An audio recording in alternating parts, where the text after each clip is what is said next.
Hi, my name is Dr. Evan Lipkis, and in this short video, I'm going to answer the questions that you may have about the telehealth global exchange. And I was one of the moderators, and I am an internist, and you can see me in the picture. An apple a day keeps me away.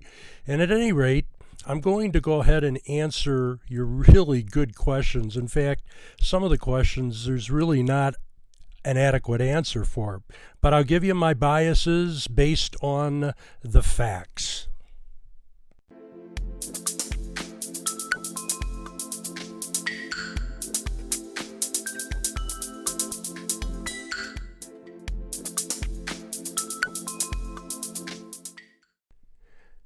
All right, so let's get to the first question.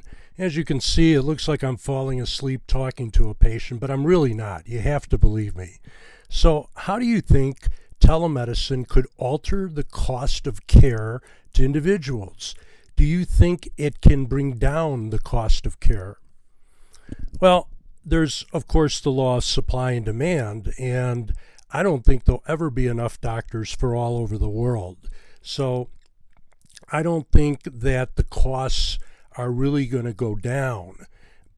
The other thing, though, to take into account is that with the Solve.Care platform, you're reaching people outside of your country and in your country. So if you're having contact with somebody outside the country and you decide to charge, nothing for your visit, you can do that. That's the beauty of this system. You have the ability to set your rates. So you can cater to the wealthy and charge a lot, and you can cater to the poor and charge little.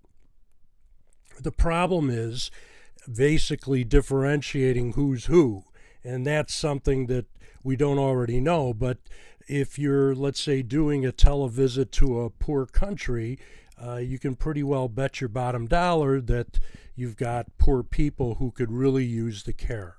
So I think that this network is going to establish visits, again, all over the world.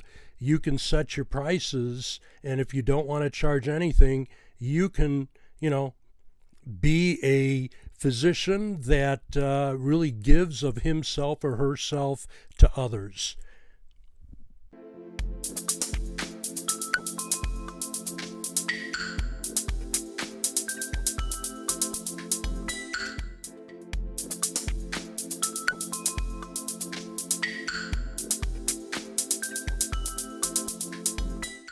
Great question. So the answer to this is, first of all, Solve and the Global Telehealth Exchange provides all these things without involving government.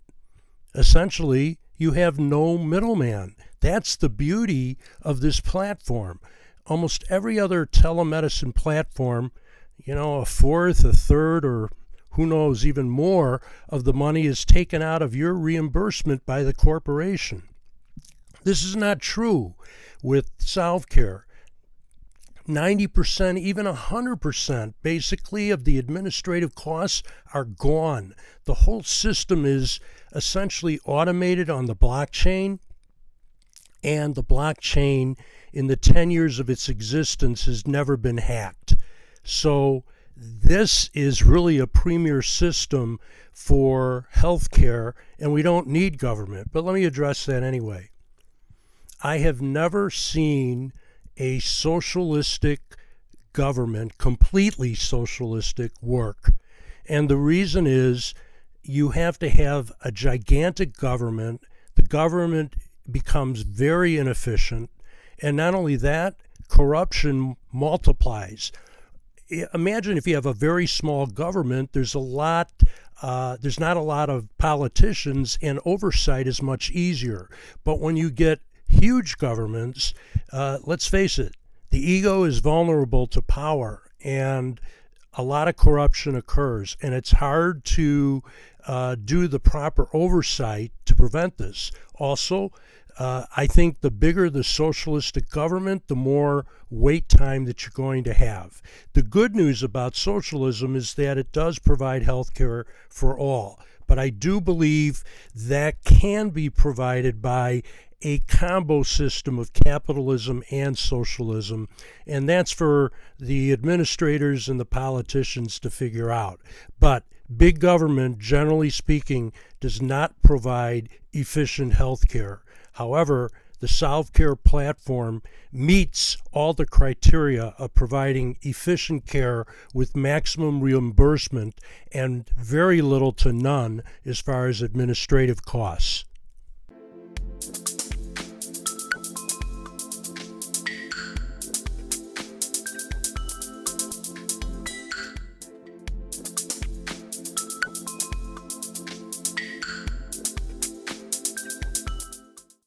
Well, you're so right. I mean, I don't think right now we have a solution to providing telemedicine or just plain old visits to people in, how should I say, South America and lots of places in Africa.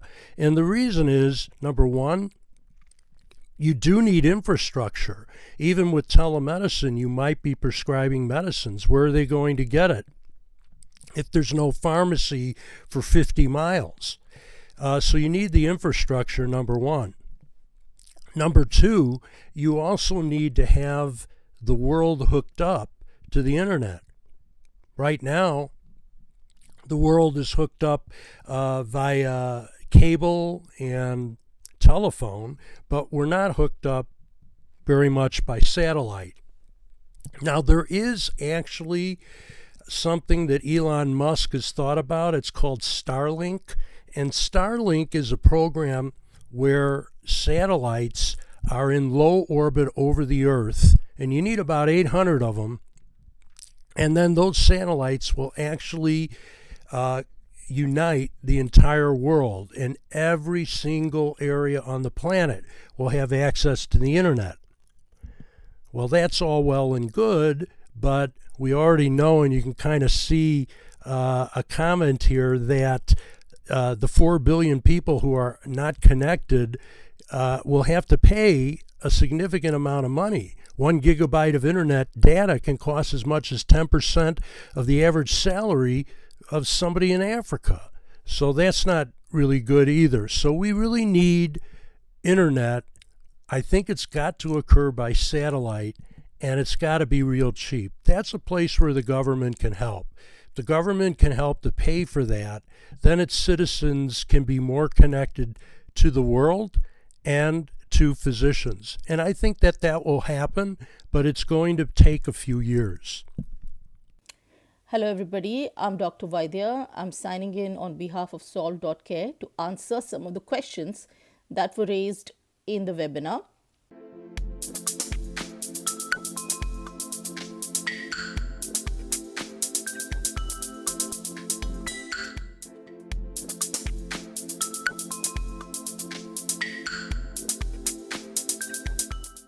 So I think that I'm going to try to answer this question to the best of my knowledge.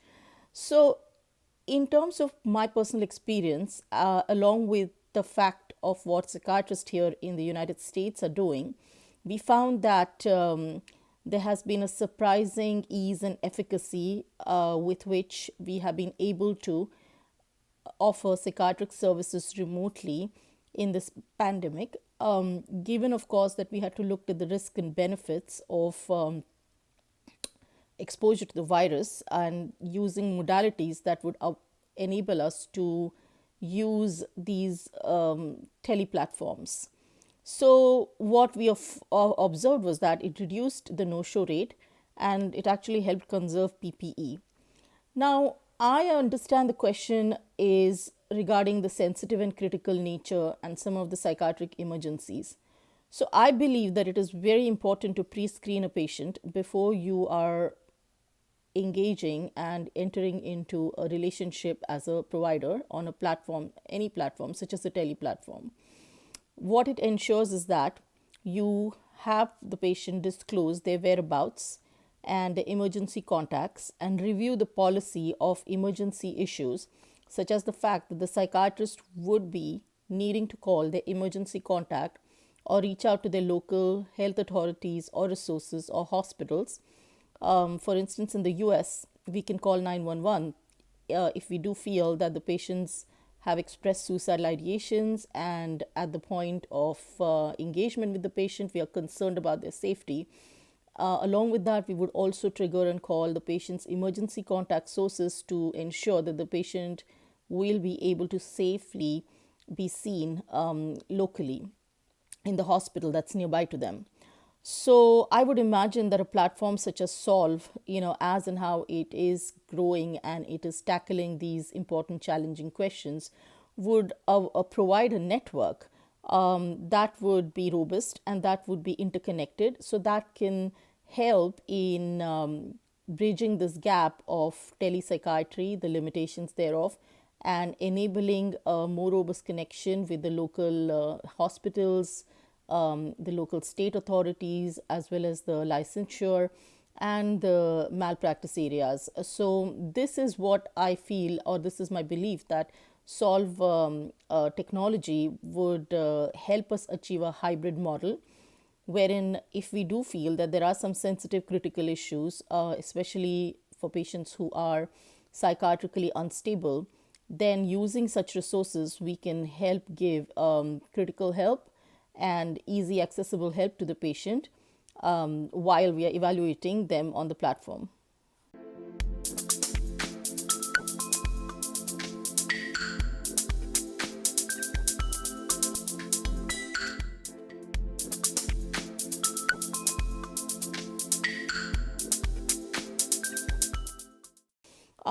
So in such scenarios, my understanding would be that this patient or such patients are limited by their infrastructure. They may not even have access to computers or to a robust internet resource.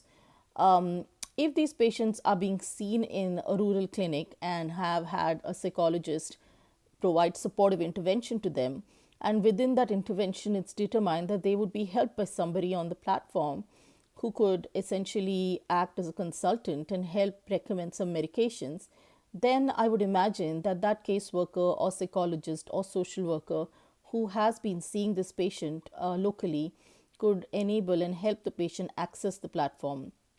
I think that in this condition or in this scenario, I'm sure that me, as well as a lot of my colleagues who are interested in doing some altruistic work, would have an alternate payment model which might not be equal to the same payment that a lot of us charge our regular clients, but something which would be reasonable and available for such patients who don't have any other resources. I would also imagine that once that recommendation is made, then the said psychologist or social worker or caseworker could work with local pharmacies to ensure that the patient gets these medications in a timely manner. In a way, I feel that as and how the aspect of global telehealth would expand, there would be a necessity and a need to create such population health registries, which could be locally staffed by a psychologist or a social worker, and the psychiatrist on such platforms, such as Solve, could be utilized as a consultant. And there could be a potential way to integrate primary care with psychiatric care as well.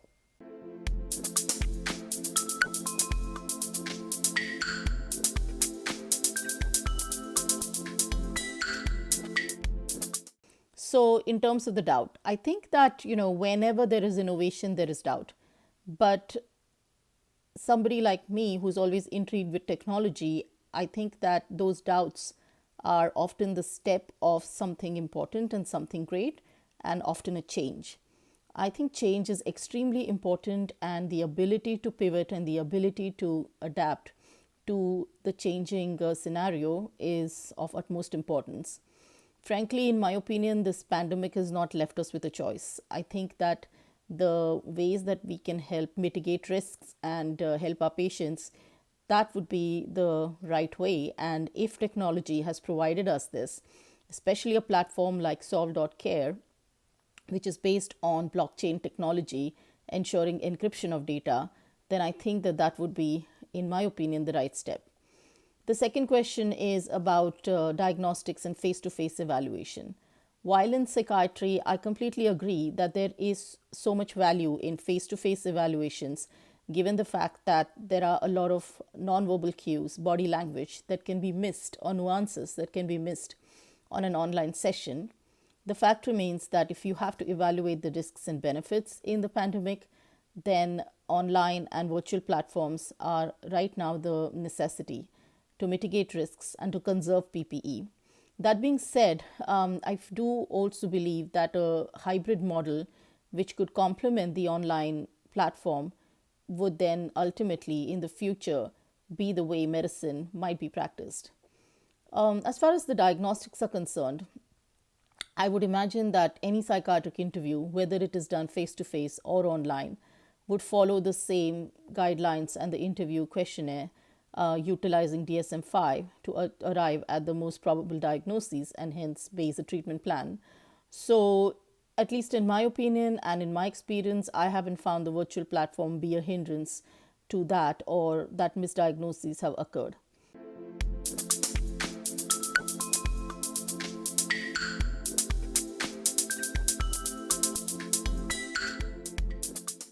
So Solve.Care will require that every practitioner that uses the Global Telehealth Exchange produce evidence of malpractice insurance or professional indemnity insurance.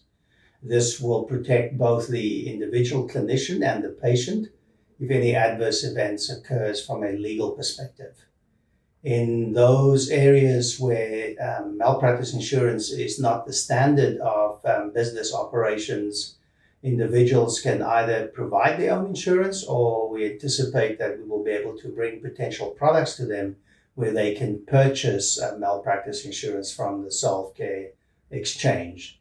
In the events where the patient agrees to conduct and the physician agrees to conduct a teleconsultation without malpractice coverage, disclaimers will be made available, and with the consent of both parties, they will be allowed to provide their second opinion or a consultation. It is Solve.Care's preference that we protect both the clinicians and the patients, no matter where they are in the world, with appropriate indemnity products so that there is economic recompense should an adverse event occur.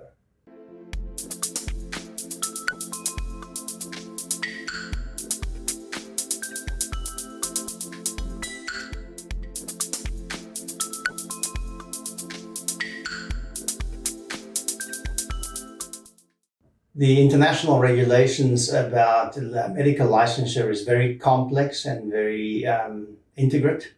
Generally, physicians are allowed to practice medicine in the area or domain and or jurisdiction in which their license was granted.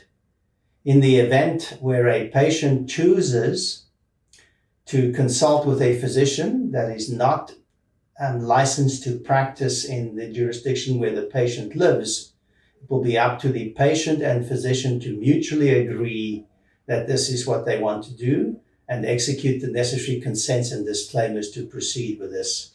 It is the decision of the physician, and it's Solve's position that physicians should practice medicine in compliance with the local regulations and their licensure, and that in the event that they choose not to do so, that they understand the risk both to themselves and to patient prior to engaging in this practice.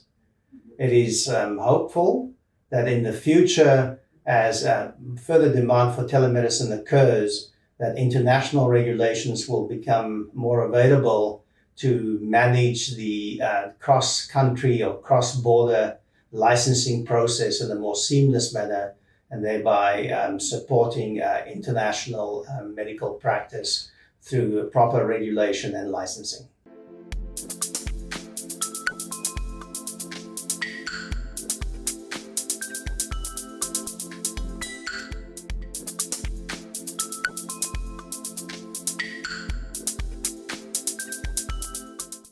The security of the technology underlying the Global Telehealth Exchange is related to the inherent safety and privacy features associated with the blockchain technology.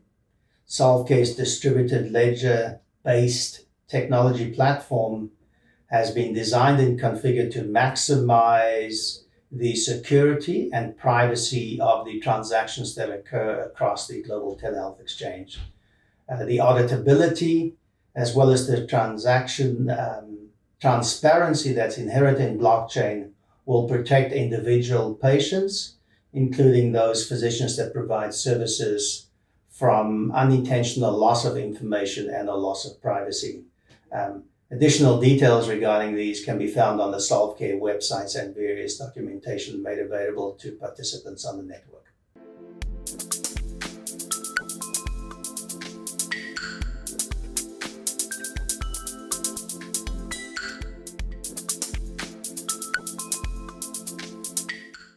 The prescribing of controlled substances is regulated by each jurisdiction's regulations and laws.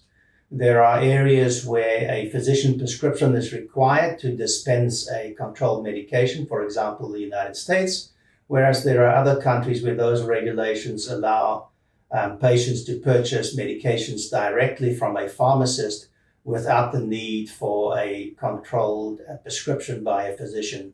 Solve.Care will support both those methodologies.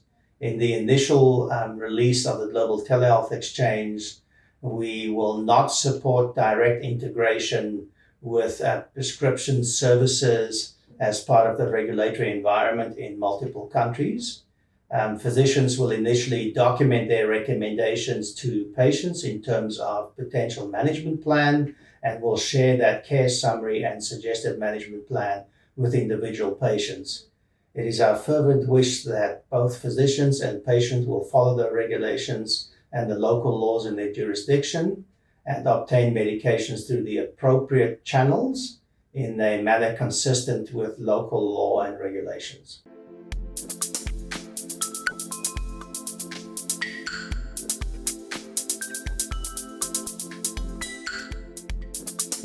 The Global Telehealth Exchange will allow for a virtual visit or a telemedicine visit with an individual patient, but there will also be the capability to do group sessions where multiple patients can be counseled at the same time. This, for example, is foreseen in diabetic education, group therapy, and various other activities where the therapeutic modality of behavior therapy and cognitive behavioral therapy can be deployed across a large number of people in a group setting. So we fully anticipate that in the appropriate circumstances that capability will be used to be able to deliver group visits for particular clinical problems that are amenable to distance medicine or telemedicine.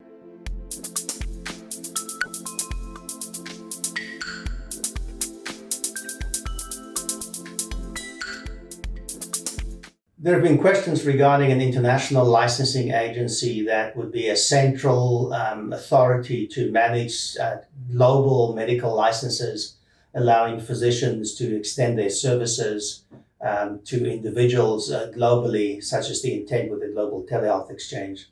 I'm not aware that such an organization exists. There are certainly multiple jurisdictional and regional authorities that provide licensure across Europe, North America, and various other parts of the Asia-Pacific area. It is hopeful that with time, as we start managing and enabling the global resources of healthcare providers and extending this to a global community, that such a regulation and agency will be created, which would certainly allow Global Telehealth Exchange to expand the services of physicians to underprivileged areas or areas where those services are not available because of resource constraints. We are not there yet, but we're hoping that the Global Telehealth Exchange will act as a stimulus and an impetus for those discussions to start occurring with the international regulatory agencies.